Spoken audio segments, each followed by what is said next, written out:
Welcome to this Lab 11 pre-lab video covering the female reproductive system. I hope you've already watched the male reproductive system video and you know that one of the primary responsibilities for you to learn in this lab is to compare and contrast the male and female structures as well as the facts involved with spermatogenesis versus oogenesis. So the female reproductive system is there to not only produce the sex cells, the egg, but also to transport those cells from the ovary through the fallopian tubes to develop the offspring in the protective uterus, and then upon delivery, uh, at labor, deliver the baby. In the female reproductive system, the ovaries are the gonads that produce the gametes, the eggs, and this is under cyclic hormonal control. Much of the female reproductive system is internal. There is a smaller amount of the female reproductive system that is external, and the ovaries are the primary sex organs, and everything else is, as in the male, duct work, basically fancy plumbing that allows for reproduction. So let's take a look at a sagittal slice through the abdominal pelvic area, taking a look at the female reproductive organs and structures. Start out by pointing out internally here, I'm going to draw along the peritoneum. So the peritoneum, remember, is the serous membrane that lines the abdominal pelvic cavity. Here we see it going around some of the large intestine, and here around the beginning of the rectum. Here it's going over the top of the uterus and then goes over the top of the bladder and back up the anterior side of the abdominal pelvic cavity. So notice that everything in the female reproductive system is essentially below or underneath the peritoneum, similar to the urinary system. Externally, there is the labia minor and the labia major. These folds of skin we will see are homologous with male structures. The erectile tissues in the female, the clitoris. To give you perspective, here is the pubic symphysis. And you heard me mention the urogenital wall in the male reproductive system. So here is that muscular layer, if you will, that is going to separate the external from the internal structures. Here is the bladder and the urethra for the passage of urine. Here is the vagina, and into the vagina protrudes the neck of the uterus, referred to as the cervix. The uterus, in non-pregnant uterus, is quite small, and we'll go over the layers of that in a minute. Going through the cervix and up into the uterus, you can't see it from this perspective, but deep to this and in front of this view, there would be the opening to the fallopian tubes. Fallopian tubes would then lead up to and close to the ovary. So those are the main structures. Now I want to point out one more thing that we can see in this view, and that is here is the ureter coming down. The kidney would be up here, and here's the ureter coming down. And notice it's not really easy to see. And recall that the ureter, like the bladder, is retroperitoneal. And so since we're in the peritoneal cavity here, you're not really able to directly see the ureter. It is behind that serous membrane. There are a couple of anatomical differences between the male and the female abdominal pelvic cavity. Really, there's no difference in the cavity, but in the female, of course, there is the protruding uterus up into the abdominal pelvic cavity that would not be present in the male. And because of this protruding structure, there are a couple of pouch-like structures that are formed by the peritoneum. One is the rectouterine pouch. It's basically the space between the rectum and the uterus, so it names itself. And there's also the vesicouterine pouch, and this is the shallow area between the uterus and the bladder. I think most people are aware that as the bladder expands during pregnancy, the fetus, the baby, can kick down or just kick, and as a result push down in the bladder, which makes that very uncomfortable.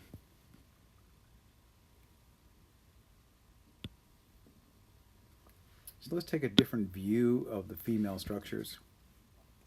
Again, here is the vagina, the protruding neck of the uterus, the cervix. And I want to point out, here are the ureters. Okay, here's ureter here and another ureter here. Notice that the ureter is embedded in a large ligamental structure. In the skeletal system, we learn that a ligament is something that connects a bone to a bone. But in anatomy, a ligament is actually something a little bit, the definition is a little bit broader than that, and that is a ligament can connect one structure to another. So what we see here are a couple of ligaments or structures, connective tissue structures that are going to hold structures in place. So here is an ovary, and notice that there is a ovarian ligament. Now this is not a tube, this is just a solid ligamental structure that connects the uterus to the uterine wall. There's one on both sides. There's also this very large ligament called the broad ligament. So imagine the difference between the male and the female abdominal pelvic cavity. The female has this protruding uterus. Well, how is that going to be adhered to and maintained? How is it going to hold its place? And that is through this broad ligament. The broad ligament is also protecting the passage of the ureter as well as the uterine artery and the uterine vein. Inside the uterus, there would be opening to the fallopian tube, and the fallopian tube can also be referred to as the uterine tube, and it comes around and does this loop-de-loop and back up. At the end of the uterine tube, there are these finger-like extensions. These are the fimbriae, or fingers, and they come in close proximity with the ovary. They basically sweep over it. What you can't see here is that when the ovary releases an egg at the process of ovulation, that egg can be released from anywhere. I'm going to just draw some spots, but there could be an egg released from here in the ovary, and the next month it might be here, and the next month it might be here. And these fimbriae actually will move and will go to different regions of the surface of the ovary in order to come into close proximity to where that release is going to occur. And that will allow the fimbriae and the fallopian tube to capture the egg as it begins its journey. We'll come back and look at that in a minute.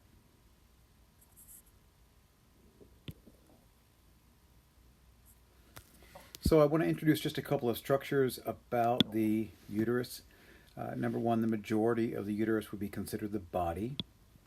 And there is a fundus, the dome of the uterus, You also saw a fundus in the stomach.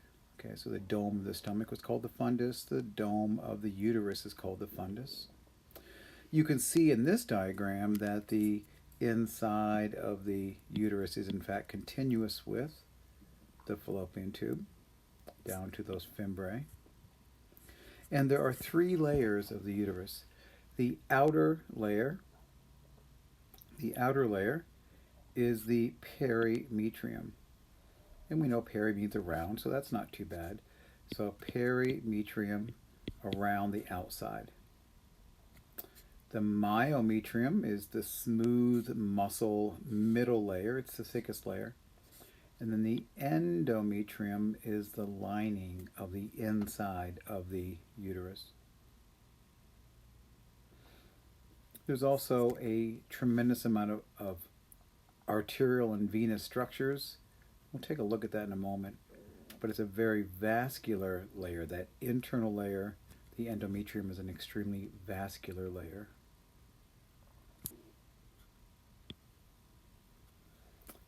So it turns out, this is a histological view of the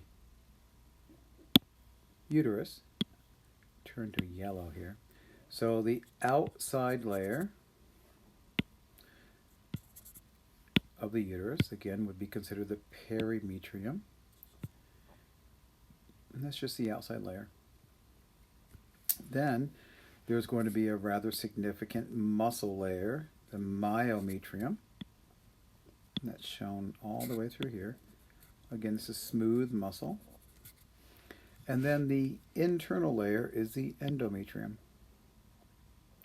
And the endometrium is the layer that will be sloughed off, or part of it will be sloughed off every month with the menstrual cycle. And it turns out there's two layers to the endometrium. There is the basal layer, right, the basal layer, and then there's the functional layer, the functionalis. It's actually the functional layer, the functionalis, that is lost every month. And what you have in here is a lot of blood vessels, lots of capillaries. And those are the layers that every month are going to be lost and then rebuilt, lost and rebuilt.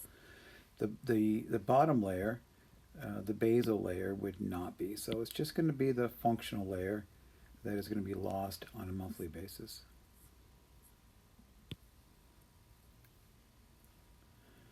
So a big part of this lab is to understand the number differences. One of the stark differences between the male and the female systems is the gamete production. So in the female, oogenesis or oogenesis is the production of eggs. And there's quite a few differences here that I want you to appreciate. Whereas the male is producing millions of sperm every day, the female will produce on average 1 egg per month. So that's a drastic difference in the numbers. Just 1 egg per month. Now that egg will be haploid. Remember, that means that it is 1 copy of the chromosomes. It is genetically unique. Just like each sperm is genetically unique with a different set of chromosomes, so too the egg is a haploid cell produced by meiosis. It starts similar to sperm production with cells called oogonia. Remember, in the male it was spermatogonia. These are the germinal or the stem cells of the ovary. Early in development, about the 5th month of development, there are about 6 to 7 million of these oogonia, and that's it. Okay, and those oogonia are going to actually begin their developmental journey. Again, this is the dramatic difference from the male.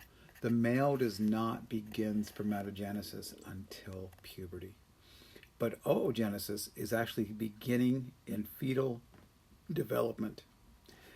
And those oogonia are going to begin the process of meiosis, that process of forming the eggs. But it gets stopped very early in one of the early stages of that development, and then stays in a state of suspended animation until birth. So it begins, and then it goes into a freeze frame. From the time that it begins until puberty, nothing happens at all. So all of those early egg structures are going to be protected in a bubble wrap like tissue. Okay, there's going to be extra cells that are going to wrap around these early eggs.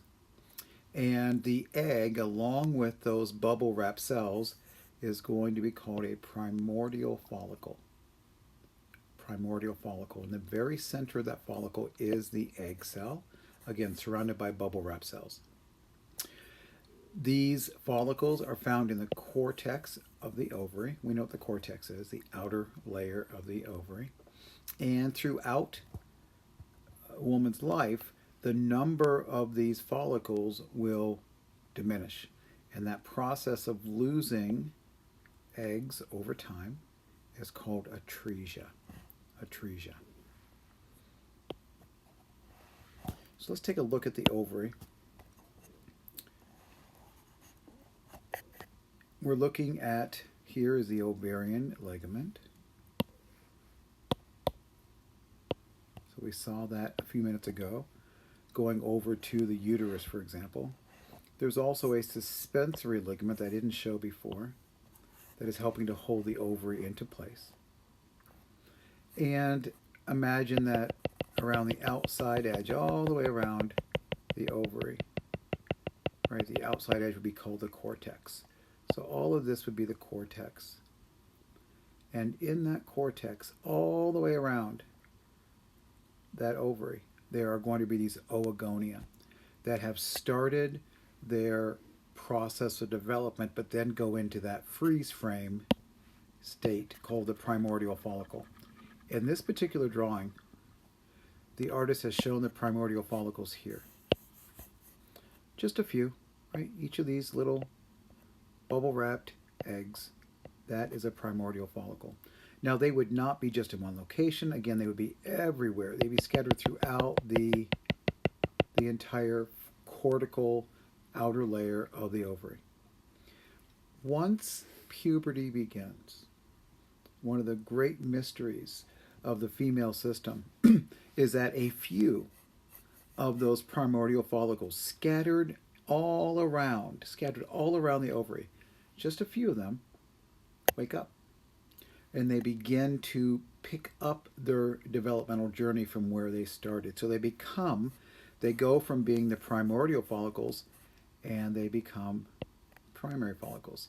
Now, one of the tragedies of every drawing I've ever seen of an ovary trying to demonstrate this is it looks as if these cells are moving in a circular or even in a clockwise direction through the ovary. That is not the case.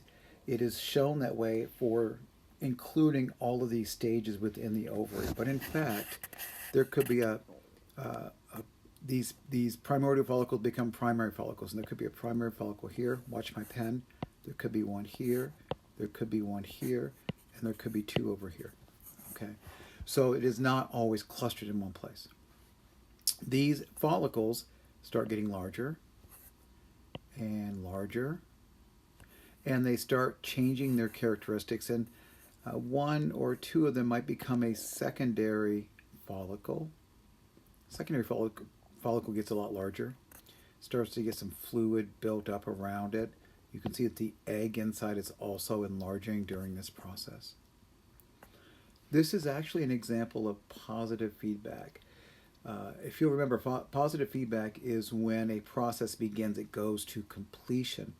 What happens is that there are hormones that are controlling this process of the follicular development.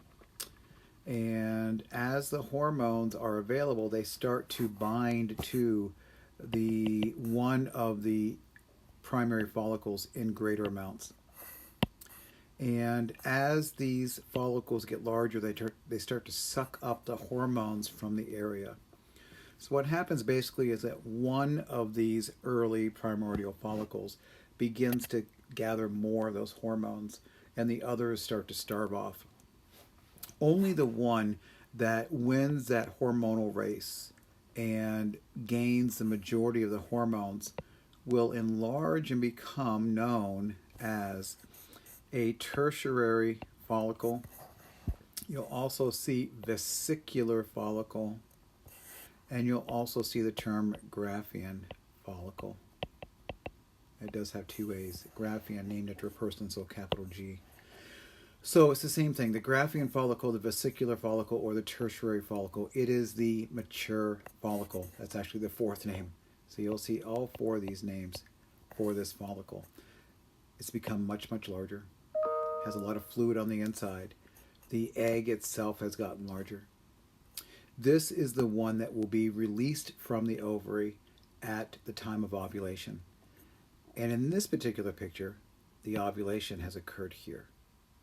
So the egg is extended out, breaks through the ovarian wall, and now this is the egg surrounded by some other cells to protect it. Again, this ovulation could have occurred anywhere around this ovary. And the fimbriae, right, the fimbriae would have come over and reached over to this particular egg to suck it up into the fallopian tube. The cells that get left behind, so in this mature follicle, the cells that get left behind, these cells here, they actually go on to form a hormone-producing structure called the corpus luteum. We know corpus means body, corpus, corp. And lutea, recall from our vocabulary, means yellow. And it is a yellow colored structure.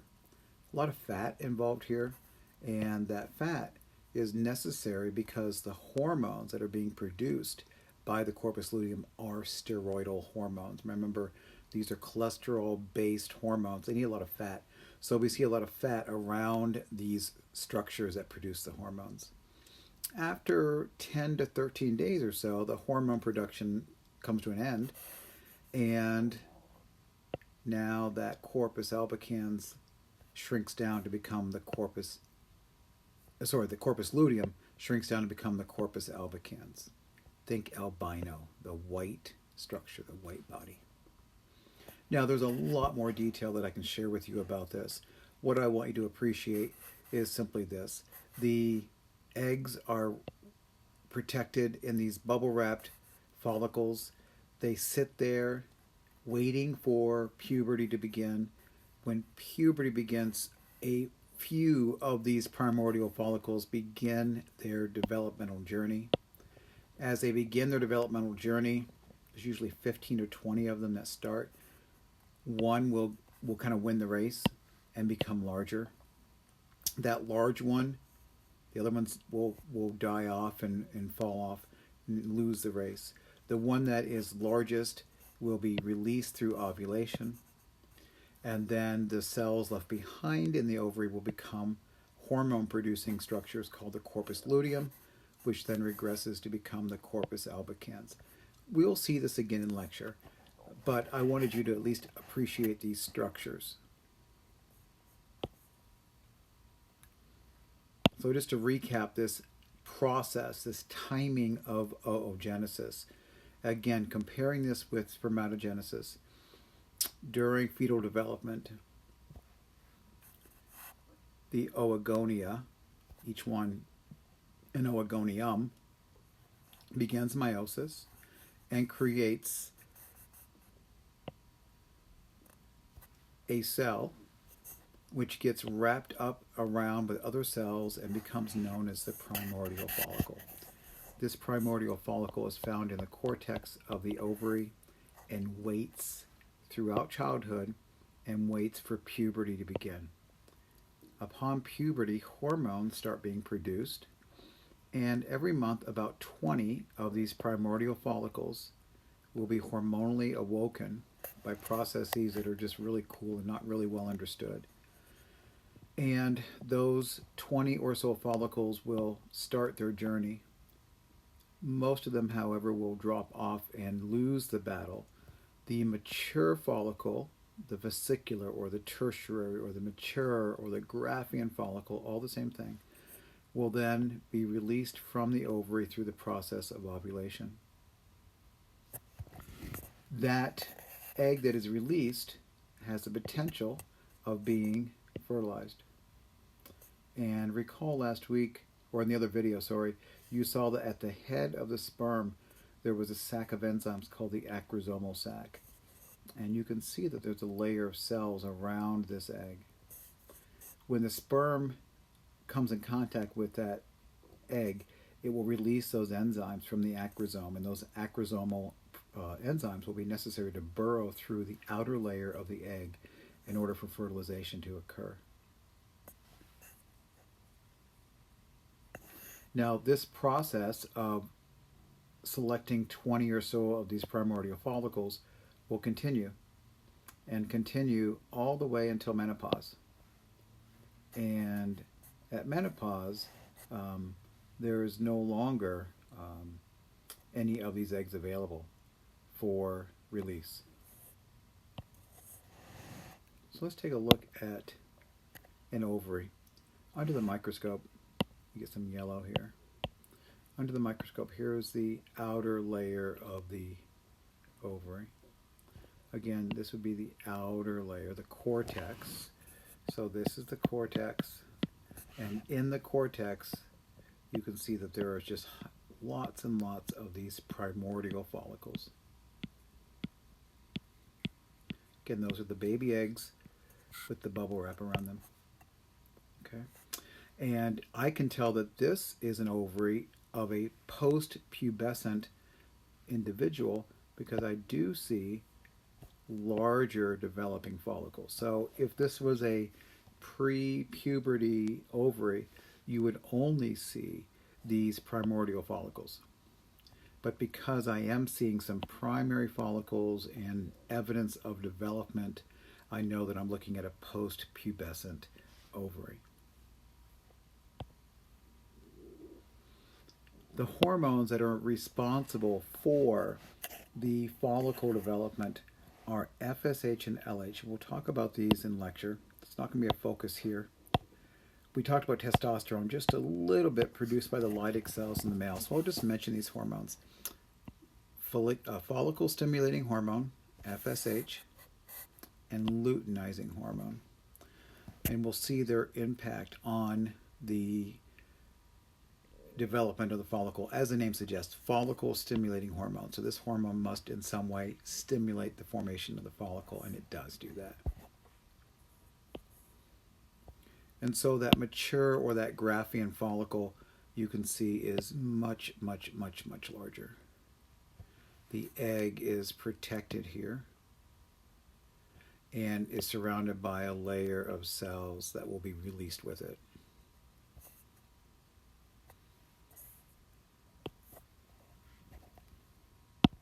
We'll talk about this in lecture. This will not be a focus now, but if I mention it now, I think it will help when you hear it again in greater detail. So this represents the typical monthly cycle in the female reproductive system. Now, for the purposes of teaching and introducing this, we're going to use a 28-day cycle. So some women have longer day cycles, some longer cycles, some have shorter, some have irregular cycles. But we're going to use a 28-day cycle as a teaching moment. The ovary, what's happening in the ovary? As I mentioned earlier, you have those primordial follicles. Once a month, some of those primordial follicles begin the developmental journey. They first are a primary follicle, then a secondary follicle, then the mature follicle. Again, 15 to 20 follicles will begin the journey. Usually only one finishes the journey. On about day 14,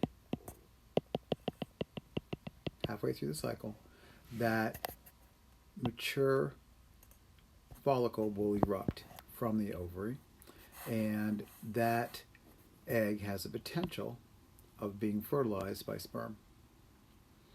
Regardless, the leftover tissue inside the ovary is going to become the corpus luteum, and it is going to produce hormones, and then will regress to become the corpus albicans.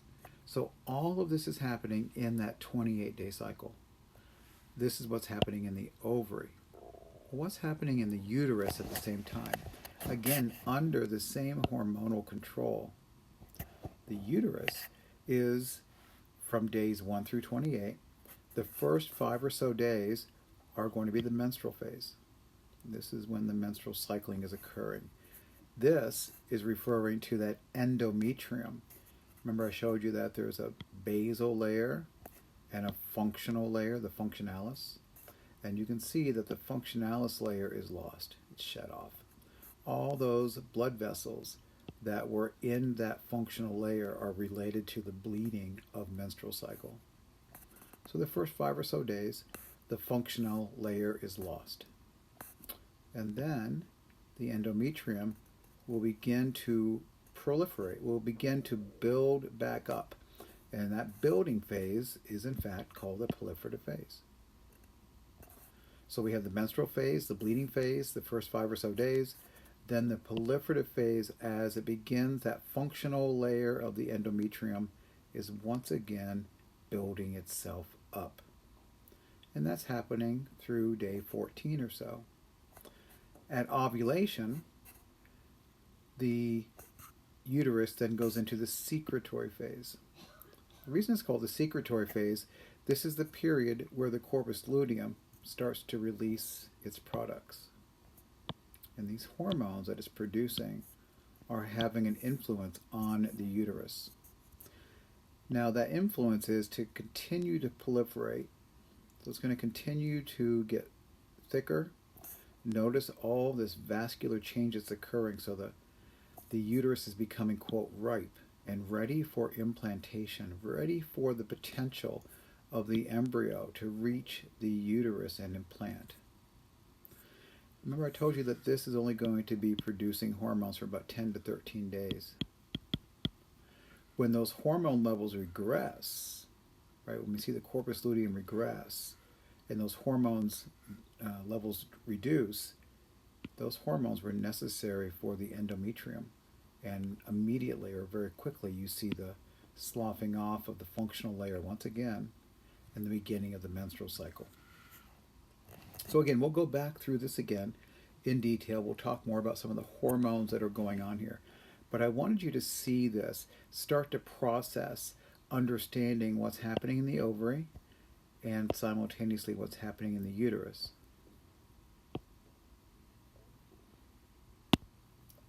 We saw a diagram like this way back in the second or third week of class. And recall we were discussing cancer and early development and mitosis and cell cycle. And in that discussion, recall we saw the egg is released into the fimbriae, those endings of the fallopian tube. The egg then begins its journey down the fallopian tube. If sperm is present, fertilization usually happens here at the very top of the fallopian tube. The egg is only viable for about 24 hours post-ovulation. So within 24 hours, this fertilization event must occur.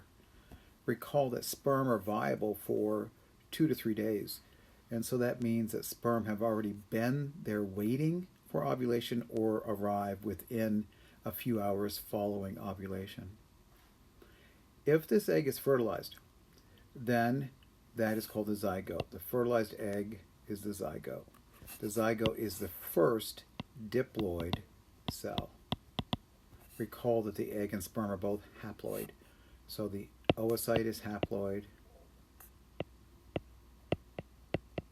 and the egg is in the sperm is haploid. Together they make a diploid cell. That zygote is going to undergo cleavage, that is, it's going to divide 2 cells, 4 cells, 8 cells, 16 or 32 cells. It gets to be a solid ball of cells called a morula. And at this point, the embryo is undergoing mitosis, rapid cell division, and this we know is about a 5 or 6 day journey down the fallopian tube. By the time the embryo reaches the uterus, it is now a bladder. blastocyst. A blastocyst is the cells of the embryo with a fluid-filled region. The egg is going to come in contact with the endometrium, that is that inner layer of the uterus. And remember, this is that ripest time. So if we go back and look at this diagram, if this is ovulation around day 14, and then you wait about 5 or 6 days for that journey down, the embryo is going to reach the endometrium, the inside layer of the uterus, at about day 20. And notice that at about day 20, right about here, the uterus is about as ready as it's going to be. Very ripe or very ready for implantation. Lots of vascular structures, right? So we see lots and lots of blood vessels reaching up to the surface of that endometrium. So very, very vascular structure. So by the time the embryo reaches the endometrium, right through here, this is a very vascular layer waiting for the implantation to occur. Once that implantation occurs, there's going to be a connection made between the embryo and the mother, and that is done through the placenta. So the placenta is actually a organ that is partially made up of the embryonic tissues and partly from the maternal tissues. So in this diagram, we'll see the placenta would be in this most mature. We'll see the placenta here, right? The placenta would be this very vascular connection between the maternal structures and the fetal and embryonic structures. I just want you to appreciate the different layers that are surrounding the embryo. We've heard of amniotic fluid. Amniotic fluid, I'm going to put this in yellow. Amniotic fluid is the fluid directly around the embryo, around the fetus, around the baby. And that fluid can be removed for testing, and that fluid contains within it some of the embryonic fetal cells. And so we can take that fluid, check out those cells, look at the baby's chromosomes, look at the baby's genetic makeup, check for a number of different diseases or conditions based upon the genetics. There is, however, another membrane that I want you to know about. So let's back up. The amniotic sac is the fluid-filled chamber, okay, here around the early embryo. There's also the chorionic cavity, which is this outer layer. And there's another layer called the chorion that is surrounding all of this, the chorion. So these are called the extra-embryonic membranes, extra, beyond the embryo itself. These membranes, these structures are all formed from the embryonic cells. They're part of that differentiation that we talked about weeks ago. And lastly, one more thing I want you to appreciate is that here along that chorion cavity, there are some cells that extend out called the chorionic villi. And you may have heard that these cells can be tested earlier than amniotic fluid. So if a couple is concerned about the baby's health, they can go in and they can check out the chorionic villi and sample these cells. These cells would also have some of the baby's cells related here, the genetics. So they can do that. It has a little bit higher risk in that you are potentially interrupting the mother-baby connections. But you can go in and test the chorionic villi for the genetics. But more often than not, the amniotic fluid is checked for fetal cells.